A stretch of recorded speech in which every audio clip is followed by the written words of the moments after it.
Over the course of Heroes of the Storm development, there have been several landmark changes made to talent and progression systems, most notable among which was April 25th, 2017, with the release of Heroes of the Storm 2.0.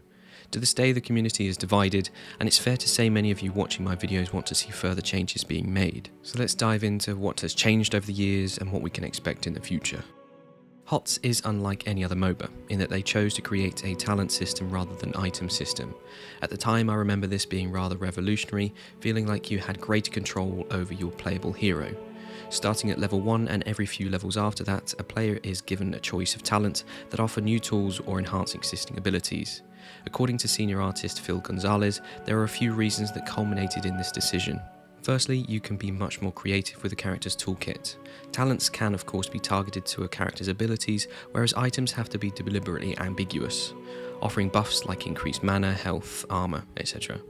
This allows the player to choose a playstyle that suits them, and this supports super niche characters like Abathur, who interacts like any other hero. And secondly, balancing patches can be much more specific. Instead of balancing a character's core abilities or base stats, the developer can make incremental adjustments to a hero's talent set. Though I have to say this can sometimes constitute more work with so many talents available.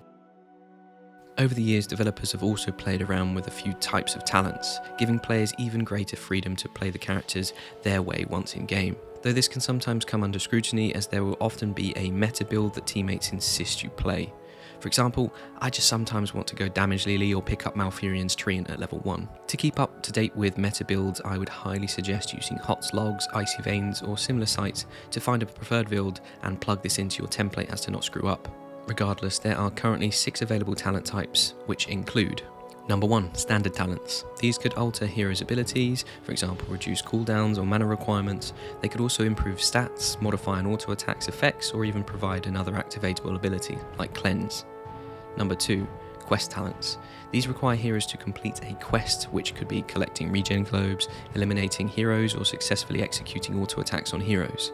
Some of these quests are endless, allowing you to scale a certain ability, like Muradin's Perfect Storm, while others cap out at a certain level, offering players a significant bonus, like Azmodan's Greed Quest. Number 3, lone talents. These offer players a boost early game, but become much weaker with each death, for example Raynor's Veteran's Marksman. This would appeal to players who are confident in their abilities with a given character. Number 4, ultimates or heroic talents. I'm certain you know what these do. Provided at level 10 or level 8 for Chromie, the heroic ability is game changing, such that a team will often race for their heroics first. These abilities are super strong and will change the course of a team fight, though they will often have lengthy cooldowns as a result. Number 5, Storm talents. Provided at level 20 or 18 for Chromie, these are the last talents to be selected. These are also super strong and will often build upon your heroic ability.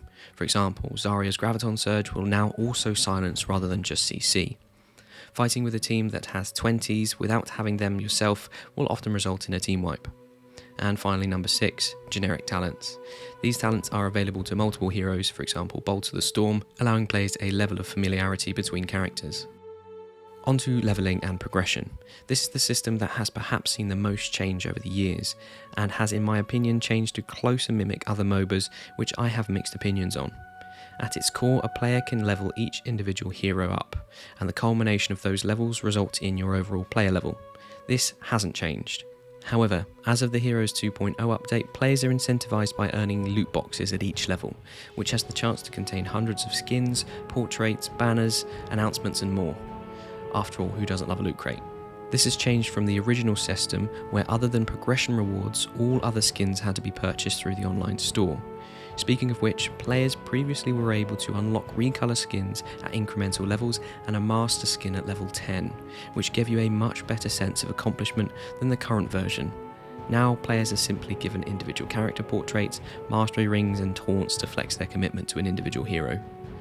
I would like to see a hybrid system, where you still have progression skins available to flex your commitment, but you still get loot crates, as it does feel like loot crates are handed out like candy at lower levels, so perhaps dial this back. Heroes is very good at offering players the ability to modify their playable hero in-game. No one is questioning this, but it currently doesn't offer players any way to modify their game experience outside of the Nexus. In the technical alpha stage, they did briefly introduce artifacts, which offered players the ability to enhance certain elements of their kit, similar to runes of League of Legends. However, there were two main issues that fans quickly highlighted. Firstly, this detracted from the talent system, and secondly, hampered the new player experience since they had to be purchased with in-game gold.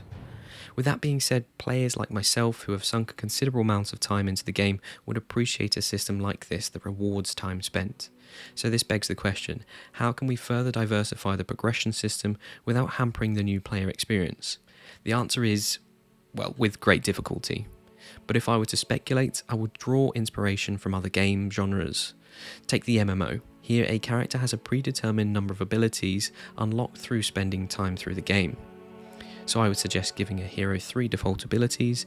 They are perfectly playable and balanced, but perhaps not tuned to your preference of playstyle. Then offer the player to unlock the option of a few more abilities through leveling the character, which can be switched out. We already know from WoW lore that many of these heroes have a plethora of abilities in their arsenal, so only showing 3 is not a true representation anyway. Yes, we will still have the issue of meta builds, but this is unavoidable in any competitive game. Plus, it's likely not to happen anyway. With the remaining few devs, it's too much work, but one can speculate. To summarise, I have mixed opinions on the direction Blizzard took with the talent and progression systems. I agree with some changes they have made. I like, for example, they made alternative skins accessible to a wider audience and provided us with countless new portraits, banners, and announcers. After all, it's a free-to-play game, but removing progression skins and similar rewards has removed much of the accomplishment we gained from the game. It no longer feels like I'm working towards something when casually playing the game with friends.